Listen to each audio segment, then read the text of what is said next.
ആറന്മുള മുൻ MLA KC രാജഗോപാലിനെതിരെ Facebook പോസ്റ്റുമായി CPM മുൻ ജില്ലാ കമ്മിറ്റി അംഗം KCR മലർന്നു കിടന്ന് തുപ്പരുത്, പാർട്ടിയിൽ ചോദ്യം ചെയ്യപ്പെടാത്ത നേതാവായി നിന്ന പഴയകാലം മറക്കരുത്, അനർഹർക്ക് താൽക്കാലിക ലാഭത്തിനു വേണ്ടി അവസരങ്ങൾ നൽകിയതിന്റെ ഫലമാണ് KC രാജഗോപാൽ ഇപ്പോൾ അനുഭവിക്കുന്നതെന്നും K പ്രകാശ് ബാബു എഴുതുന്നു.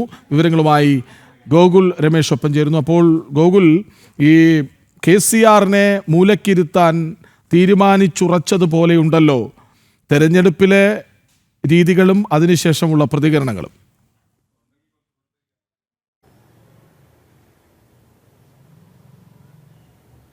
തീർച്ചയായിട്ടും ഈ KCRനും സ്റ്റാലിനും അപ്പുറത്തേക്ക് മറ്റു പല നേതാക്കളും ഈ വിഷയത്തിൽ അഭിപ്രായങ്ങളുമായിട്ട് ഇപ്പോൾ രംഗത്തെത്തിയിരിക്കുകയാണ്. പാർട്ടിയുടെ പത്തനംതിട്ട ജില്ലയിലെ മുതിർന്ന നേതാവായിട്ടുള്ള അല്ലെങ്കിൽ മുൻ ജില്ലാ കമ്മിറ്റി അംഗമായിട്ടുള്ള K പ്രകാശ് ബാബുവാണ് ഇപ്പോൾ ഈ വിഷയത്തിൽ ഒരു അഭിപ്രായ പ്രകടനം നടത്തിയിരിക്കുന്നത്. പൂർണ്ണമായിട്ടും KCRനെ തള്ളിക്കൊണ്ട് വിമർശിച്ചുകൊണ്ടുള്ളൊരു ഫേസ്ബുക്ക് കുറിപ്പാണ് ഈ പ്രകാശ് ബാബുവിൻ്റെ ഭാഗത്തു നിന്നും ഇപ്പോൾ ഉണ്ടായിരിക്കുന്നത്.